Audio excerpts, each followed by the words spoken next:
ഇപ്പൊ നിങ്ങൾ ചിന്തിക്കുന്നുണ്ടാവും, ഇപ്പോഴും നമ്മുടെ മനസ്സിലുണ്ടാവും. കറക്റ്റ് ആണ് 100% കറക്റ്റ് ആണ്. അതാണ് പോയിന്റ്. അവസാനം വരെ നിങ്ങളെ അച്ഛൻ, നിങ്ങളെ അമ്മ, നിങ്ങളെ വീട്ടുകാര്, കുടുംബക്കാര്, നാട്ടുകാര് എല്ലാവരും അവരോട് ഞാൻ ഇങ്ങനെ ചെയ്യാൻ പാടില്ലായിരുന്നു. അതെ മക്കളെ, അച്ഛനെയും അമ്മയും കരയിപ്പിക്കണം. ഇപ്പൊ നിങ്ങൾ ചിന്തിക്കുന്നുണ്ടാവും, ഇതെന്താ സാറുമാര് പറയുന്നത്, അച്ഛനും അമ്മേനെയും കരയിപ്പിക്കാന്നൊക്കെ പറഞ്ഞ ശരിയായ കാര്യമാണോ എന്ന്. ശരിയല്ലേ? തീർച്ചയായും അവർ പറഞ്ഞ് ചിന്തിക്കുന്നത്. ഞങ്ങൾ പറഞ്ഞു വരുന്നത് SLC മക്കളോടാണ് ഞങ്ങൾക്ക് സംസാരിക്കാനുള്ളത്. മക്കളെ, നിങ്ങൾ ഇപ്പം 10ാം ക്ലാസ്സിലേക്ക് ചൂടെടുത്ത് വെക്കുകയാണ്.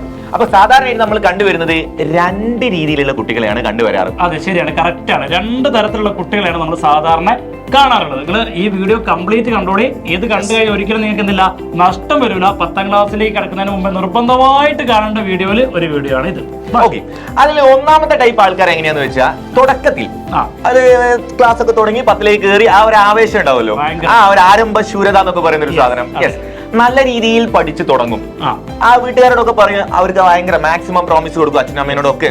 അതെന്താ പറയാ, വെറുതെ ഒരു തല്ലിപ്പൊളി പരിപാടി അവർ പറ്റിക്കാൻ വേണ്ടി ചെയ്യുന്ന ഒന്നും അല്ല കേട്ടോ. വളരെ ആത്മാർത്ഥതയോടുകൂടെ തന്നെയായിരിക്കും നമുക്ക് പഠിക്കുന്നതിനെ പറ്റിയും ഞാൻ നല്ല രീതിയിൽ മാർക്ക് വാങ്ങുന്നു പറയുന്നതും ഒക്കെ.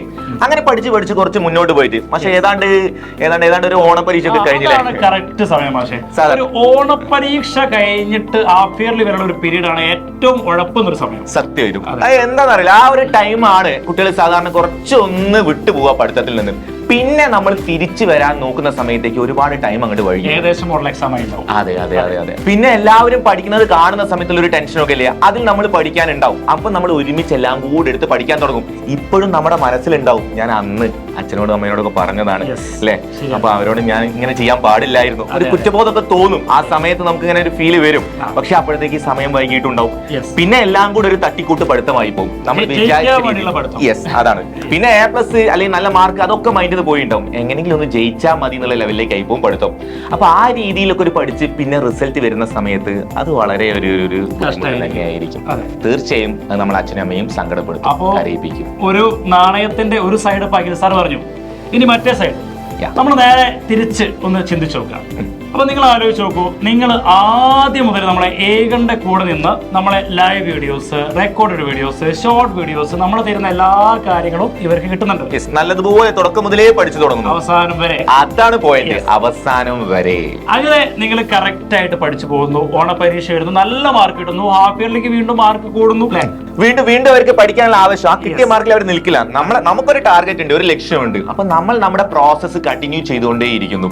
അങ്ങനെ മോഡൽ എക്സാം എത്തുന്നു, മോഡൽ എക്സാമിന് നല്ല മാർക്ക് മേടിക്കുന്നു, മെയിൻ എക്സാം കഴിയുന്നു. അങ്ങനെ ഒരു സമയം എത്തുന്നു. ഏതാണ് ആ സമയം? ആ റിസൾട്ട് വരുന്ന ആ ദിവസം. അങ്ങനെ എല്ലാവരും റിസൾട്ട് വരാൻ വേണ്ടി ഇങ്ങനെ കാത്തു നിൽക്കുകയാണ്. നിങ്ങളെ അച്ഛൻ, നിങ്ങളെ അമ്മ, നിങ്ങളെ വീട്ടുകാര്, കുടുംബക്കാര്, നാട്ടുകാര് എല്ലാവരും ആ റിസൾട്ടിന് വേണ്ടി വെയിറ്റ് ചെയ്ത് നിൽക്കുന്ന സമയം. അങ്ങനെ നിങ്ങൾ റിസൾട്ട് വരുന്ന സമയത്ത് ഏറ്റവും ഉയർന്ന മാർക്ക് നിങ്ങൾക്ക് ലഭിക്കുന്നു. അതല്ലേ ശരി? അതാണ് അതിന് ശരി. ഞങ്ങൾ ഫുൾ A+ അങ്ങനെ ഒരു നിബന്ധന വെക്കുന്നില്ല. നിങ്ങൾ മാക്സിമം പഠിച്ച് നിങ്ങൾക്ക് കിട്ടുന്ന മാക്സിമം മാർക്ക് ഞാൻ ഉഴപ്പിയിട്ടില്ല, നിങ്ങൾക്കൊരു ബോധം ഉണ്ടാവണം. ആ രീതിയിൽ നമ്മൾ പഠിച്ചു കിട്ടുന്ന ഒരു മാർക്കല്ലേ നമുക്കൊരു സന്തോഷം തരുന്ന ഒരു മാർക്ക്. കറക്റ്റ് ആണ്, 100% കറക്റ്റ് ആണ്. അങ്ങനെ ഒരു മാർക്ക് നിങ്ങൾക്ക് കിട്ടുന്നു. നിങ്ങളെ അച്ഛന്റെയും അമ്മയുടെയും മുന്നിൽ നിങ്ങളുടെ ഏറ്റവും വലിയ കഴിവ് നിങ്ങൾ എന്ത് ചെയ്യുന്നു, പ്രകടമാക്കുന്നു. ഈ ഒരു കഴിവ് ആളുകളിലേക്ക് എത്തുന്നു. അതായത് നാട്ടുകാരറിയുന്നു, വീട്ടുകാരറിയുന്നു, എല്ലാവരും അറിയുന്നു. നിങ്ങളെ ക്ലബ്ബുകള്, പല ഓർഗനൈസേഷൻ നിങ്ങൾക്ക് സമ്മാനം തരാൻ വേണ്ടി ക്യാഷ് പ്രൈസ് കിട്ടും, ഗിഫ്റ്റുകൾ കിട്ടും. ഒരുപാട് ആളുകൾ നിങ്ങൾ എന്ത് ചെയ്യും, ബഹുമാനിക്കും. അത്യാവശ്യം കുഴപ്പമില്ലാത്ത ഒരാളാന്നൊക്കെ പറഞ്ഞ് ബഹുമാനിക്കുന്നു. ഇത് കണ്ടിട്ട് നിങ്ങൾ അച്ഛന്റെയും അമ്മയുടെയും സന്തോഷം കൊണ്ട് കണ്ണു നിറയുന്നു. ആ കണ്ണീരിനെ കുറിച്ചാണ് ഞാനും അഖിൽ സാറും ഇത്രയും നേരം ചെയ്യുന്നത്, സംസാരിച്ചുകൊണ്ടേയിരിക്കുന്നത്. ഞങ്ങളിത് ഈ തുടക്കത്തിൽ തന്നെ പറയാനുള്ള കാരണം, നമുക്കറിയാം ഇങ്ങനെ 2 രീതിയിലാണ് മക്കളെ നമ്മൾ എല്ലാ വർഷവും കാണുന്നത്. അപ്പൊ നമുക്ക് ഒരു പ്രശ്നം, നമ്മൾ ആ പ്രശ്നത്തിലൂടെ പോയി അത് അനുഭവിച്ച് അങ്ങനെ തിരിച്ചു വരുന്നതിനേക്കാൾ നല്ലത് ആ വഴിയിലൂടെ മുൻപ് പോയവരെ ആ അനുഭവങ്ങൾ മനസ്സിലാക്കി നമ്മൾ അത് വരുത്താതെ തിരുത്തിയെടുക്കുന്നതല്ലേ മക്കളെ എപ്പോഴും നല്ലത്. 100% കറക്റ്റാണ് മക്കളെ. ഇത് വേണമെങ്കിൽ എഴുതി വെച്ചോ, നിങ്ങളുടെ ഡയറിയിൽ എഴുതി വെച്ചോ. അത്രയും ഇമ്പോർട്ടന്റ് ആയിട്ടുള്ള ഒരു കാര്യമാണ് ഇപ്പൊ പറഞ്ഞത്.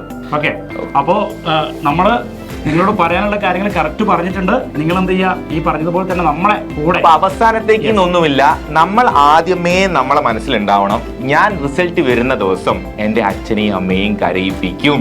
എങ്ങനെ? അതാണ് ആനന്ദക്കണ്ണീരാണ്. നിങ്ങളെ ഓർത്ത് അല്ലെ, അവരെ ഓർത്ത് ഒരു നിമിഷം, ഒരൊറ്റ നിമിഷമെങ്കിലും നിങ്ങളെ ഓർത്ത് ആ സമയത്ത് സന്തോഷം കൊണ്ട് അച്ഛനെയും അമ്മയുടെയും കണ്ണു നിറയും, ഉറപ്പാണ്. അപ്പൊ ആ ഒരു കണ്ണീര് കാണാൻ നിങ്ങൾക്കും ഞങ്ങൾക്കും ഭാഗ്യമുണ്ടാവട്ടെ എന്ന് പറഞ്ഞുകൊണ്ട് അടുത്തൊരു വീഡിയോയിൽ കാണാം. നമ്മുടെ ചാനൽ സബ്സ്ക്രൈബ് ചെയ്യാൻ ആരും മറക്കണ്ട. All the best.